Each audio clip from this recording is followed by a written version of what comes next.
Hello and a very warm welcome to this special telecast on Rajya Sabha television with me, Frank Pereira. Water is a tremendously precious resource, and several people say that the Third World War could be fought over it. I'm here at the NDMC Center where I have with me three filmmakers, documentary makers in fact, who have made some wonderful films about the environment and how you could save the environment and what you should be doing to ensure that you can do your bit to protect the environment. Let me introduce my guests first. I have with me Kristina Danka, who is a filmmaker. Also with me is Beaver and Barry Stone. Thank you so much, gentlemen and lady, for joining me on the program. Kristina, I'd like to start with you. Tell us something about your film. It's called Rescuing the Stolen River. It's about the river Yamuna, isn't it? Tell us something about it. So this river is known all over India as one of the sacred rivers, and this is a sacred river for me too. I've been kept coming back to India over the last 25 years. I bathed in it, and I also got sick because of the water. So this sacred water is so polluted that about 50 million people is being affected. They get all kinds of waterborne diseases, typhoid, and also different kind of cancers. And I have a lot of friends in the area of Braj who kept telling me that without the Yamuna being there, their life is changing. The ancient culture is going to disappear.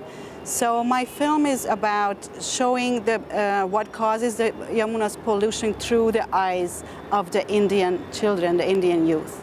What made you come here and do this film?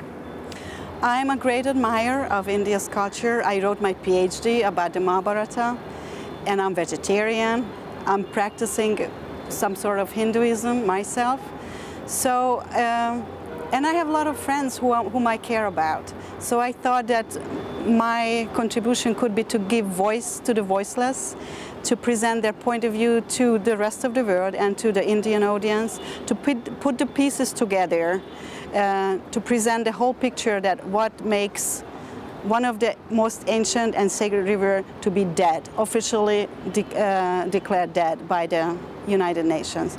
So this is my service to them, to give them a platform to tell how they feel and what they discover. There's not a single organism that lives in the Yamuna, and that's a very shocking fact. Can we see something in the future, where something is done so that these organisms or these living beings come back into their natural habitat? That's up to your government, not me. My job is to raise awareness, to help raise awareness, help those nice Indian people who are actually working on it. And as far as I know, the Indian government in March, there was a big protest, promised to clean the Yamuna River in the next 3 years. So I think there is a lot of good changes are going on, and we just need to encourage that progress. And we found that the key problem is ignorance and greed, that people are ignorant, they don't know how polluted the river is, they still go there to take ritual bath, and in the meantime their children get arsenic poisoning. And the greed means that there is no balance in water distribution. Some companies and some areas get more water which they can use for economic growth, and they export stuff based on the water to the foreign countries, where other people don't get any fresh water at all. There's not a single drop of fresh Yamuna water in Delhi and Braj.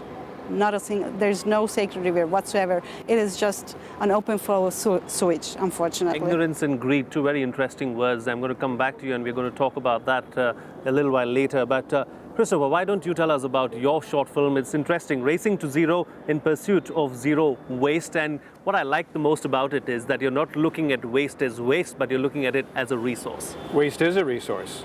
And as we're talking about polluted rivers, talking about polluted air, one of the questions is, what can you do now? What can I do now?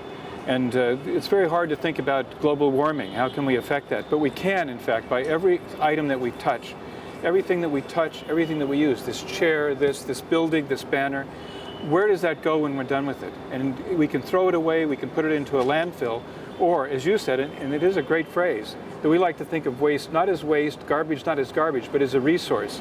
And these materials can be reused, they can be protected, and as we reuse them, we pollute less, we damage the environment less, we protect more.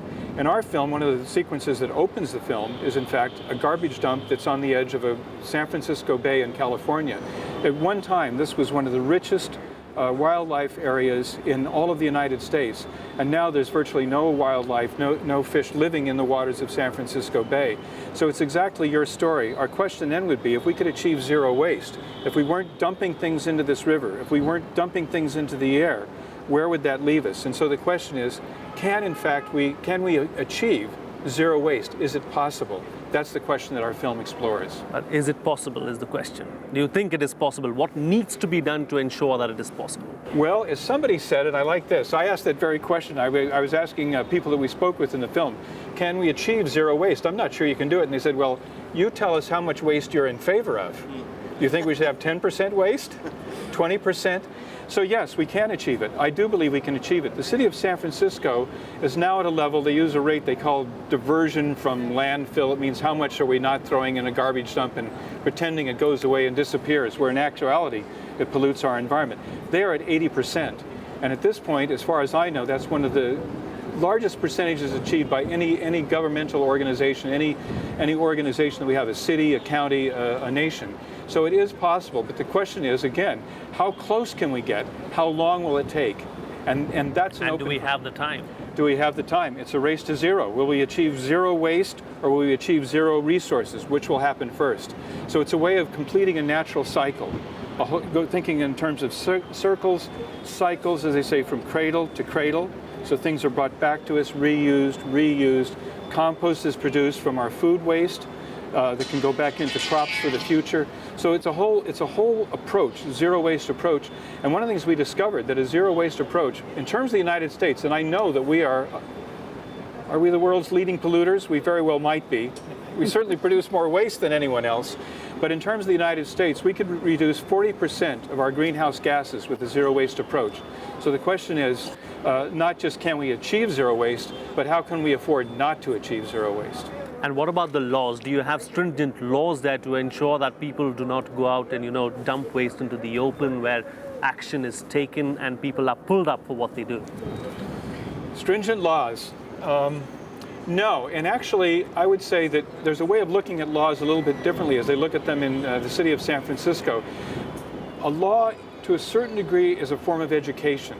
So we're not trying to, I'm not part of the government of San Francisco, but because you're in the area, everyone in the city of San Francisco, every visitor has to participate in this zero waste experiment. So there are laws, but the laws are more, the intent is to say to you, look you should recycle everything you can recycle. You should compost. If you don't, yes, we will inspect the garbage, we'll inspect your garbage, and we'll leave you a note, but we're not going to put you in jail.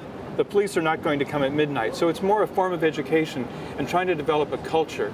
The way we are headed, though, there could be a time where someone is put behind bars for what they do as far as dumping waste is concerned. I'm going to come back to you on that. But, Barry Stone, your film's interesting too. It's a 1-minute film, it's a 60-second film, and you've brought in a lot of comic elements into it to send out a message.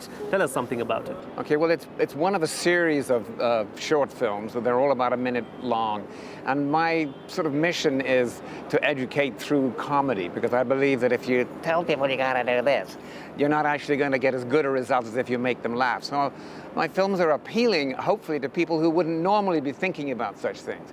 And the focus is water, which is appropriate here. And the idea is that the water's precious.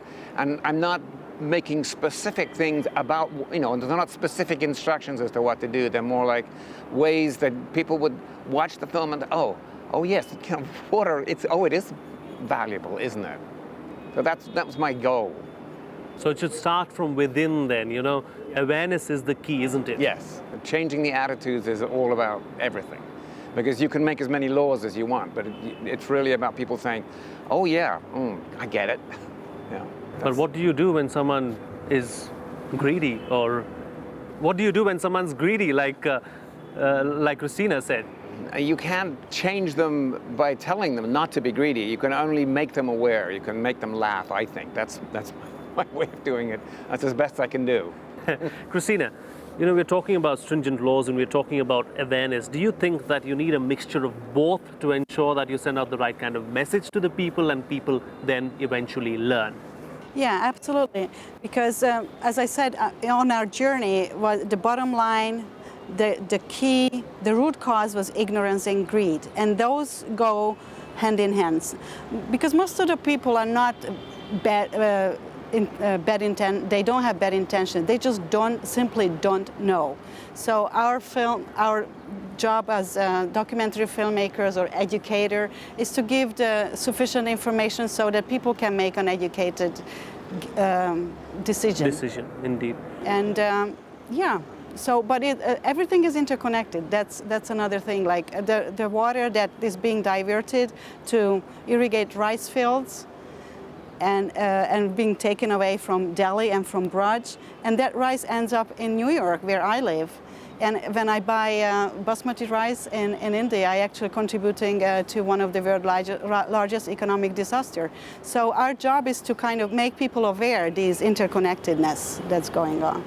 You know, do you think, Christopher, that, you know, governments are serious about such kind of things, you know, environment and environmental issues? Are all governments in the world really keen about it? Because, you know, there is going to be a major conclave that is to be held in a couple of months. But how, you know, what kind of an impact do you see it having, and what kind of result do you see out of it?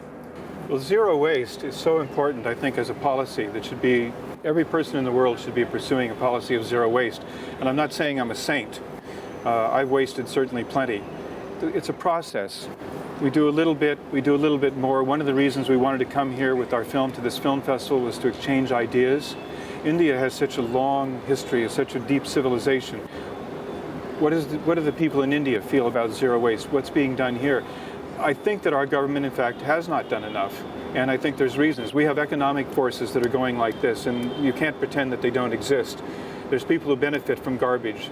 If you pay me so much money for every ton of garbage I put in a garbage dump, then I'm going to want to see a lot of garbage. So the goal, one of the goals of the film, it's a personal goal that I've thought about, is I would like the President of the United States, in a State of the Union address, I would like him to declare zero waste a policy of the United States government. And I've also said, because government is only one part of the issue, that I would also like to have Facebook and Google, where we've shown our film. I would like both of those companies to declare themselves zero waste companies. They're international. They could set an example one step at a time. One person making a difference, one person teaching another person, step by step by step. And I think that's how we can achieve zero waste. So you think about everything that you touch. Am I going to throw it away, supposedly in a garbage dump? Where does what I touch, where does it come from? And where is it going? That's the question we're asking. But I would love to have the President of the United States say, we are a zero waste nation. Indeed, and not just the President of the United States, but every government in the world should say it, and we hope that something like that does happen. Barry, I'm going to come back to you on that note and talk to you about, I'm going to talk to you about economics and clean environment after this short break. Time for a break now, but we'll be right back. Stay tuned.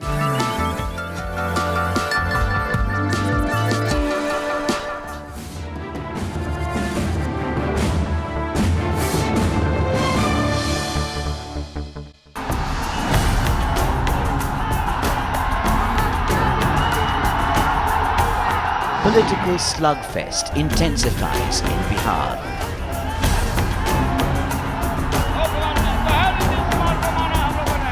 Regional leaders fight a do-or-die battle.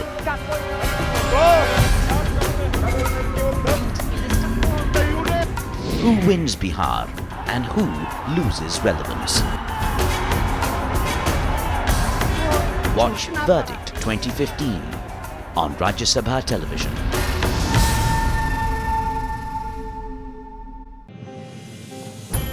Who should be in power is left to be determined by the people. I want all minorities to have an honorable place in the Union of India. Declaration was that zamindari would be abolished, for which fair compensation would be paid. There is no dispute whatsoever that the executive should be separated from the judiciary. The protagonists of Hindi, in their enthusiasm, have gone too far. Greatest danger in the future may not be that the center will interfere too much, but that the units may resent the guidance of the center. The future constitution of India would be a pyramidal structure based on the village panchayats. I move that the constitution be passed.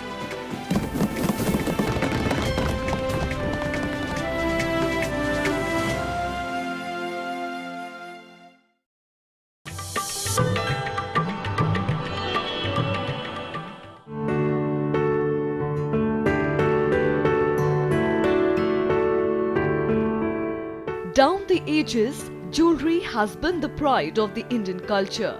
In the Harappan period, it attained perfection in flattened gold bands.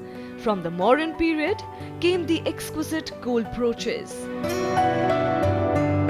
Many ornaments were an extension of religious practices, like the Gauri Shankaram Rudraksh necklace worn by the temple priest. Rings with lids preserved the taweez that held secret messages and sometimes even poison.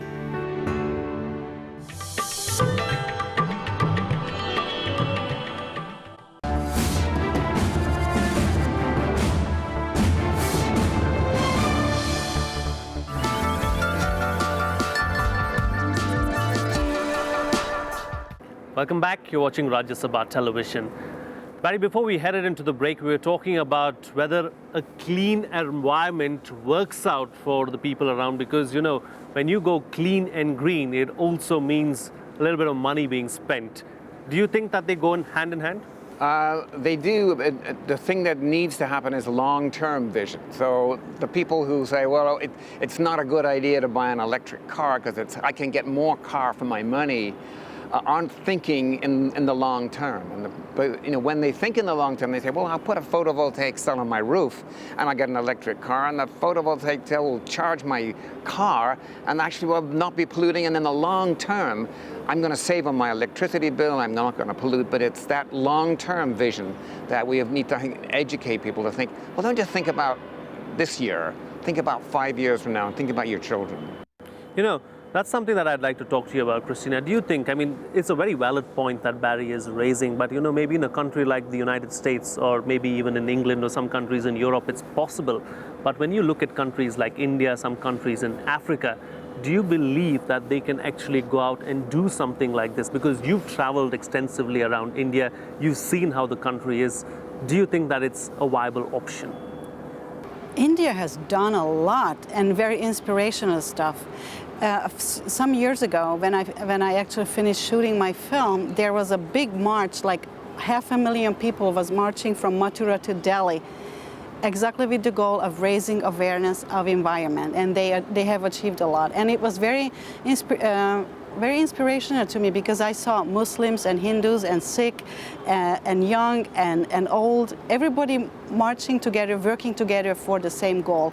India has that kind of a wisdom that can bring people of totally different background on the same platform and make them work together. So I think that the wisdom that India has could be inspirational for the rest of the world. Indeed. You know, talking about zero waste, Christopher, I mean, you know, I was reading an article earlier this week, and you know, the research very clearly stated that about 90% of the water that is used goes to waste, and it's not recycled and reused. So do you see that as a big problem, because water is such a precious resource? Water is life. Water is gold. Water is our soul. Water is everything. First we need air, then we need water, and then we need food, and then we come up from there as our aspirations and our sense of ourselves and what we want to do. But water is so fundamental that anything that would protect water, we have a perfect natural cycle. I think we probably all know that. You know, the water goes into the ocean, it evaporates out as pure water, it goes back inland and it comes down as pure water.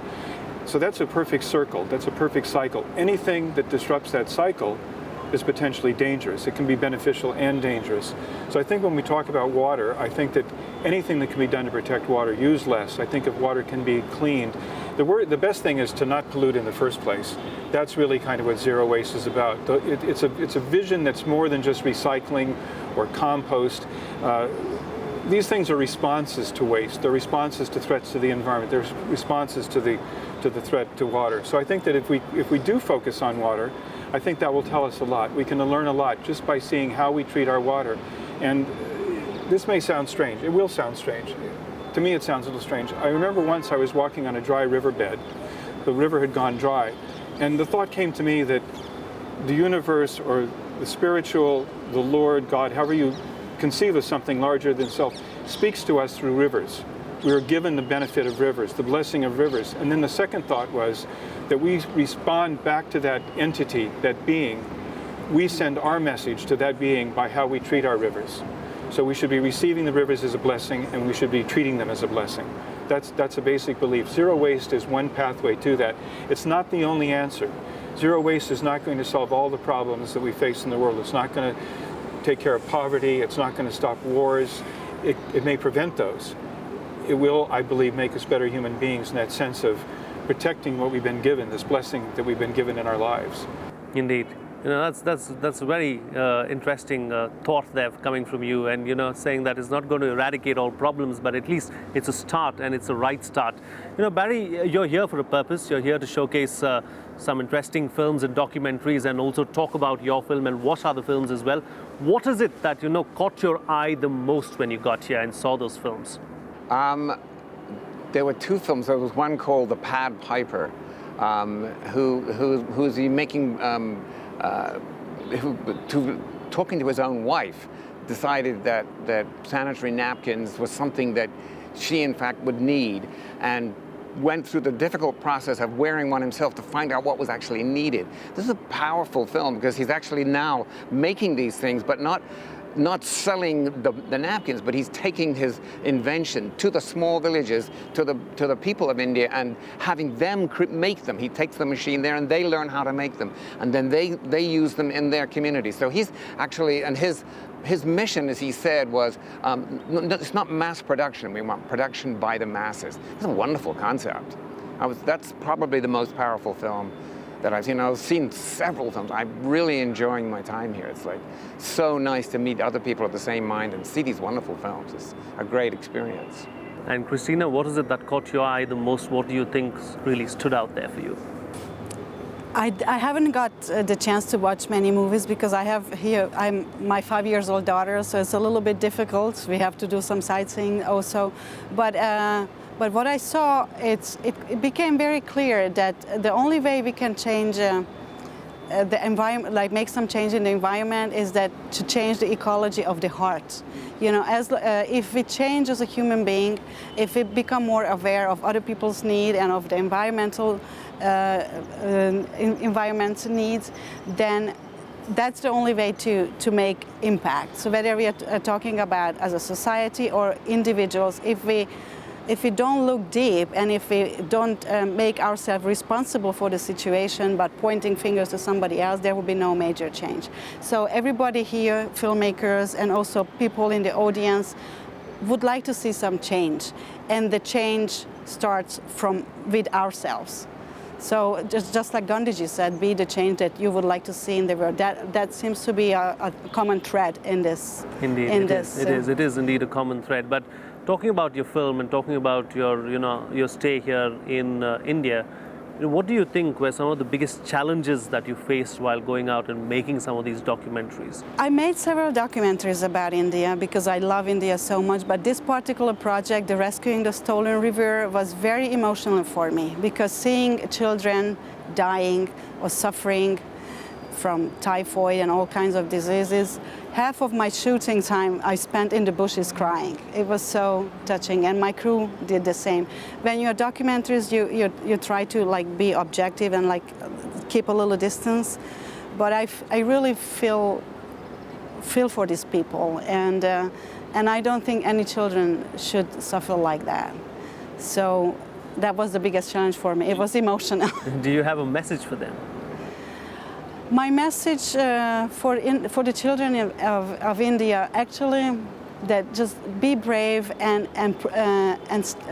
stand up for your own culture. You have a lot of wisdom, you have a lot of culture from which the whole world could benefit. So please preserve it for yourself and for the benefit of the world. And Christopher, why don't you share some of your experiences that you had over the last couple of days? Here, yes. Yes. Well, even this morning, and this is terrible. I can't remember the filmmaker's name. It's from Pune and does animated films with a character called Little Greenie or Green, something like that. 30 second, 60-second animations. The things are wonderful and remind me of Barry's films with the sense of humor. And we started talking, and his campaign is a zero waste campaign here in India. And we were looking at sheets of paper, trying to figure out what goes where. You know, where do I recycle my badge?